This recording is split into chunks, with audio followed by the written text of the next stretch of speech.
అందరికీ నమస్తే అండి. నేను మీ సుధాని. Welcome back to Sudha తెలుగమ్మాయి.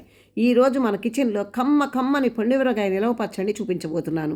చాలా ఈజీగా ఈ పచ్చడిని చేసుకొని అలా అన్నంలో కలుపుకొని తింటే చాలా బాగుంటుంది. ఈ సీజన్లో పండుమిరపకాయలు మార్కెట్లో ఎక్కువగా దొరుకుతాయి. మరి ఎంతో టేస్టీగా ఉండే ఈ పండుమిరపకాయని చేయకపోతే ఎలా? అందులోనూ నేను చెప్పే ఈ కొలతలతో చేస్తే సూపర్ టేస్టీగా రావడమే కాదు, సంవత్సరమైనా పాడవదు. వన్ ఆఫ్ ద ఫేవరెట్ పచ్చడి ఇది. మీరు కూడా పర్ఫెక్ట్ కొలతలతో పండుమిరపకాయ పచ్చడిని మంచి టేస్ట్గా చేయాలంటే ఒకసారి ఇలా ట్రై చేసి చూడండి, చాలా బాగా కుదురుతుంది. ఇక్కడ నేను పండుమిరపకాయ పచ్చడి కోసం అరకిలో పండుమిరపకాయలు తీసుకున్నానండి.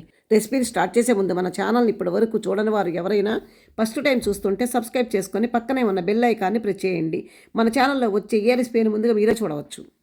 ఇక్కడ నేను పండుమిరకాయ పచ్చడి కోసం అర కేజీ దాకా పండుమిర్చిని తీసుకున్నానండి. పండుమిర్చిని శుభ్రంగా వాష్ చేసుకొని వాటర్ లేకుండా పొడిగుడ్డతో తుడిచేసుకొని పూర్తిగా ఫ్యాన్ కింద ఆరబెట్టేసుకోండి.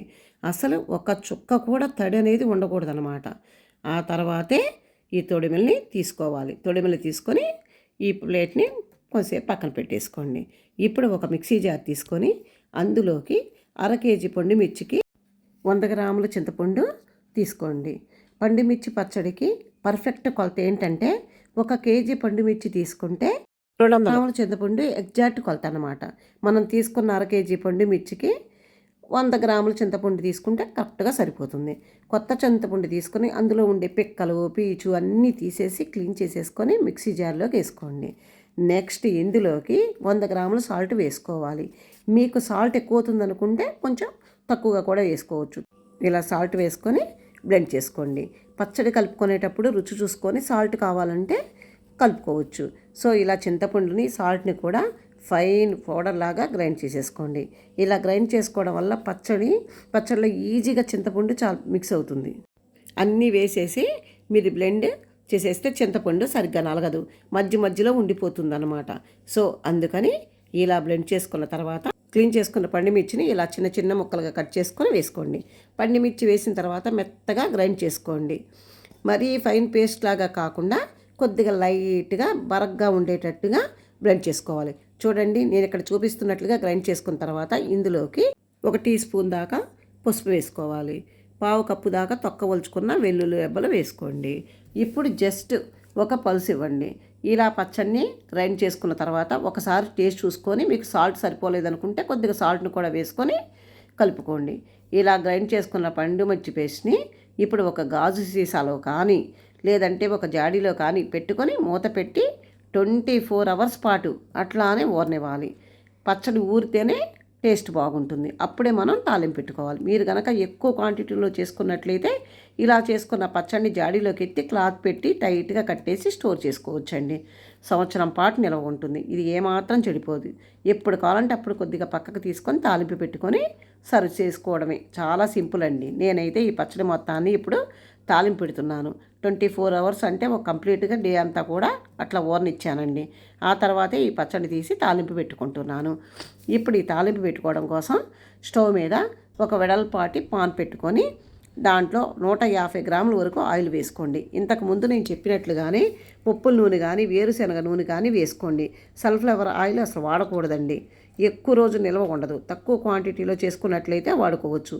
ఇప్పుడు ఇందులోకి ఒక 10 నుంచి 12 వరకు వెల్లుల్లి రెబ్బలు వేసుకోండి.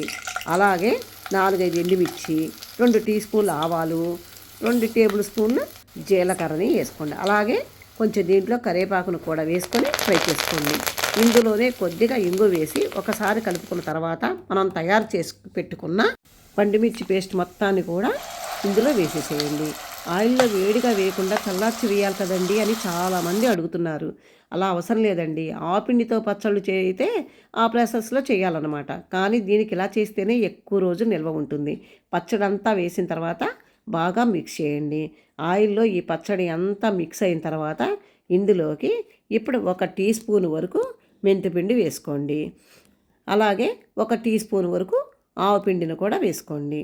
ఈ మెంతుల్ని ఆవాల్ని దోరగా ఫ్రై చేసుకొని పౌడర్గా చేసుకున్న తర్వాతే ఈ పొడి అన్నమాట. ఆవపిండి మెంతిపిండి వేసుకున్న తర్వాత 2 నిమిషాల పాటు మిక్స్ చేసి ఆయిల్ అంతా ఇలా పచ్చళ్ళలో నుంచి వదులుతున్నప్పుడు స్టవ్ ఆఫ్ చేసేసుకొని పక్కకు దించేసేసుకోండి. పూర్తిగా చల్లారిన తర్వాత ఈ పచ్చడిని ఒక జాడీలో వేసుకుని స్టోర్ చేసుకుంటే చక్కగా మీకు సంవత్సరం పాటు నిల్వ ఉంటుందండి. ఏ మాత్రం చెడిపోదు. మీరు ఈ పచ్చడిని బయట పెట్టుకొని సర్వ్ చేసుకోవచ్చు. ఏదైనా డౌట్ ఉంటే ఫ్రిడ్జ్లో పెట్టుకొని కూడా స్టోర్ చేసుకోవచ్చు. సో పండుమిర్చి పచ్చడి పెట్టుకోవడం చాలా ఈజీ అండి. వంట రాని వారు కానీ అసలు గరిటె తిప్పడం రాని వారు కూడా ఈజీగా పెట్టగలిగే పచ్చడి ఇది. లేట్ చేస్తే పండుమిర్చి సీజన్ కూడా అయిపోతుంది కాబట్టి ఫాస్ట్గా పండుమిర్చిని తెచ్చేసుకొని పచ్చడిని పెట్టేసేయండి. పచ్చడి పెట్టిన తర్వాత మీకు ఎలా వచ్చిందో నాకు కామెంట్ రూపంలో తెలియచేయడం అస్సలు మర్చిపోవద్దు. ఈ వీడియో నచ్చితే లైక్ చేయండి, మీ ఫ్రెండ్స్కి రిలేటివ్స్కి షేర్ చేయండి. అలాగే మరెన్నో టేస్టీ సింపుల్ రెసిపీస్ కోసం సుధా తెలుగు అమ్మాయి ఛానల్ని సబ్స్క్రైబ్ చేసుకోవటం అస్సలు మర్చిపోవద్దు. Thanks for watching. Bye bye.